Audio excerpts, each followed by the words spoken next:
नमस्कार, fast and facts में आप सभी का स्वागत है। मैं हूं आपके साथ में मानसा मलिक और मेरे साथ हैं आदित्य। शुरू करते हैं खबरें पूरी रिसर्च के साथ। राम जन्मभूमि बाबरी मस्जिद विवाद पर सुप्रीम कोर्ट ने अहम टिप्पणी करते हुए मामले को आपस में बैठकर सुलझाने का सुझाव दिया है। अयोध्या मामले पर कोर्ट ने दोनों पक्षों से आपस में सुलह करने का सुझाव दिया है। चीफ जस्टिस खेहर ने अपनी टिप्पणी में कहा कि आप चाहें तो मैं इस मामले की मध्यस्थता कर सकता हूं। चीफ जस्टिस खेहर ने कहा, अयोध्या का मसला संवेदनशील है, सारे पक्षकार एक साथ बैठकर विवाद सुलझाएं तो बेहतर। मैं मामले की मध्यस्थता करने को तैयार हूं। अगर मुझे नहीं चाहते तो किसी और न्यायिक अधिकारी को मध्यस्थ बना सकते हैं। सुप्रीम कोर्ट ने सुब्रमण्यम स्वामी की याचिका पर जल्द सुनवाई से इनकार कर दिया। कोर्ट ने सुनवाई के लिए 31 मार्च का दिन तय किया है। सरकार ने कोर्ट के सुझाव का स्वागत किया है। मैंने कहा आप जज बनाइए और हम निश्चित तौर पर उस पर हाजिर हो जाएंगे। तो फिर उन्होंने कहा कि आपस में उन्होंने सलाह की 3 जजेस ने, और 10 मिनट के बाद उन्होंने कहा कि अगले शुक्रवार माने 31 मार्च को आप फिर आकर हमसे इस बात को उठाइए और हम आपको आगे मार्गदर्शन करेंगे। जो जजमेंट होता है उसमें एक पक्ष राजी होता है, एक पक्ष नाराज होता है, लेकिन उनका मानना है कि ऐसा काम किया जाए जो दोनों पक्ष खुश रहें। तो दोनों साथ बैठ करके अगर जो काम करेंगे तो मुझे पूरा विश्वास है इस मामले का सुलटारा हो जाएगा। अयोध्या मामले में पैरोकार रहे हाशिम अंसारी के बेटे इकबाल अंसारी ने भी बातचीत के रास्ते को सही बताया है। ये बात तो बिल्कुल ठीक है कि हिंदू मुसलमान दोनों बुलाए जाएं, साधु संत बुलाए जाएं, मौलवी बुलाए जाएं, वकील बुलाए जाएं, क्योंकि इसमें सारे लोग जुड़े हुए हैं। ये पूरा हिंदुस्तान लगा हुआ है कि इसका समझौता समझौता हो जाएगा, फैसला कोर्ट से आवे। भाई कोर्ट का फैसला तो हमको मानना जरूरी है, लेकिन अगर सुलह समझौता से बात बन जाती है तो इससे अच्छी कोई बात नहीं है। आपस में मिलकर किसी ऐसे रास्ते का हल निकले कि जिससे कि दोनों पक्षों के हक में हो, तो वो बात बहुत बेहतर है। वैसे तो ये मामला चूँकि इमामों का और पुजारियों का है, मैं समझता हूँ कि इमामों को और पुजारियों को असल में बैठकर इस पर बातचीत करनी चाहिए। हिंदू समुदाय का दावा है कि एक मंदिर को गिराकर मस्जिद बनाई गई। 1853 में विवाद को लेकर पहली सांप्रदायिक हिंसा भड़की। 1949 में दिसंबर में मस्जिद में मूर्तियां रखी गईं। 6 दिसंबर 1992 को विवादित ढांचा गिराया गया। 2010 में इलाहाबाद हाईकोर्ट के लखनऊ बेंच ने विवादित स्थल पर हिंदू और मुस्लिम दोनों का साझा हक बताया था। इस बीच अयोध्या में रामायण म्यूजियम बनाने के लिए योगी सरकार ने केंद्र को 1 हफ्ते में जमीन देने का ऐलान किया है। यूपी के सीएम योगी आदित्यनाथ ने आज दिल्ली में पीएम मोदी से मुलाकात की। योगी ने कई केंद्रीय मंत्रियों से मुलाकात की। सीएम बनने के बाद पहली बार दिल्ली पहुंचे योगी आदित्यनाथ ने पीएम मोदी से मुलाकात में कई अहम मुद्दों पर बात की। पीएम मोदी से मिलने के बाद योगी आदित्यनाथ गृह मंत्री राजनाथ सिंह से मिलने पहुंचे। गृह मंत्री ने योगी को मिठाई खिलाकर स्वागत किया। केंद्रीय वित्त मंत्री अरुण जेटली से भी योगी आदित्यनाथ ने मुलाकात की। सूत्रों के मुताबिक जेटली ने योगी को किसानों के कर्ज माफी में सहयोग का भरोसा दिया। जेटली ने योगी को कानून व्यवस्था और इंफ्रास्ट्रक्चर पर ध्यान देने की सलाह भी दी। योगी ने राष्ट्रपति प्रणब मुखर्जी से भी मुलाकात की। योगी बीजेपी अध्यक्ष अमित शाह से मिलने उनके घर पहुंचे। यूपी में मंत्रालयों के बंटवारे को लेकर योगी ने अमित शाह से चर्चा की। 19 मार्च 2017 को योगी आदित्यनाथ ने यूपी के सीएम पद की शपथ ली थी। पहली बार यूपी में 2 डिप्टी सीएम बनाए गए हैं। केशव प्रसाद मौर्य और दिनेश शर्मा को यूपी का डिप्टी सीएम बनाया गया है। योगी आदित्यनाथ की कैबिनेट में कुल 46 मंत्री शामिल हैं। योगी आदित्यनाथ जल्द ही यूपी कैबिनेट में शामिल 46 मंत्रियों के विभागों का ऐलान कर सकते हैं। संसद में गैर हाजिर रहने वाले बीजेपी सांसदों को पीएम मोदी ने फटकार लगाई है। पीएम मोदी ने तल्ख टिप्पणी दिल्ली में आयोजित संसदीय दल की बैठक में की।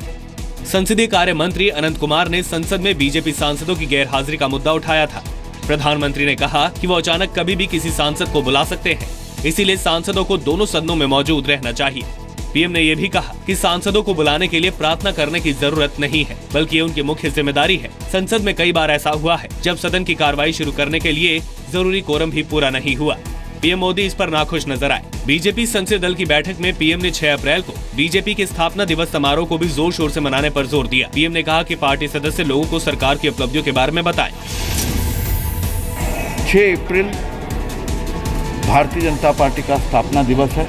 पहली बार ग्राम पंचायत के स्तर पर ऐसे सम्मेलन होंगे, उसमें सभी प्राइमरी मेंबर्स इकट्ठा होंगे, इकट्ठे होकर के भारतीय जनता पार्टी का विचार यात्रा उसके बारे में चर्चा करेंगे और उसके साथ नरेंद्र भाई मोदी जी के नेतृत्व में जो भारत सरकार पिछले 3 साल में कामकाज किया है, विकास किया है, जन कल्याण किया है, उसके बारे में भी वहाँ आदान प्रदान होगा। लोकसभा और राज्यसभा में कार्रवाई शुरू करने के लिए कम से कम 10% सदस्यों का उपस्थित होना जरूरी है। 5 दिसंबर 2016 को जरूरी कोरम पूरा न होने के कारण लोकसभा की कार्रवाई आधे घंटे के लिए स्थगित की गई। 30 अप्रैल 2016 को राज्यसभा में सांसदों की गैरहाजिरी के कारण सदन स्थगित करना पड़ा था। 1 अगस्त 2014 को लोकसभा और 4 मई 2013 में राज्यसभा में भी जरूरी कोरम पूरा नहीं था। पीएम ने यह भी कहा कि सेंट्रल हॉल में समय बिताने वाले सांसदों को सदन में रहना चाहिए।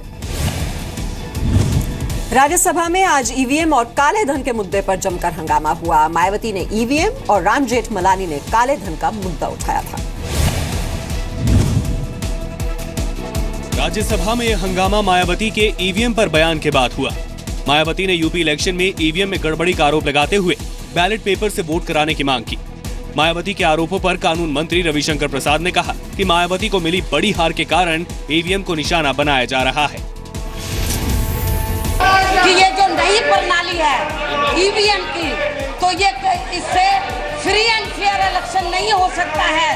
पुरानी जो व्यवस्था है बैलेट पेपर की, वो सही व्यवस्था है, ये लागू होना चाहिए। ईवीएम के बारे में बात कही गई है, चुनाव आयोग की निष्पक्षता पर कोई सवाल नहीं खड़ा करता।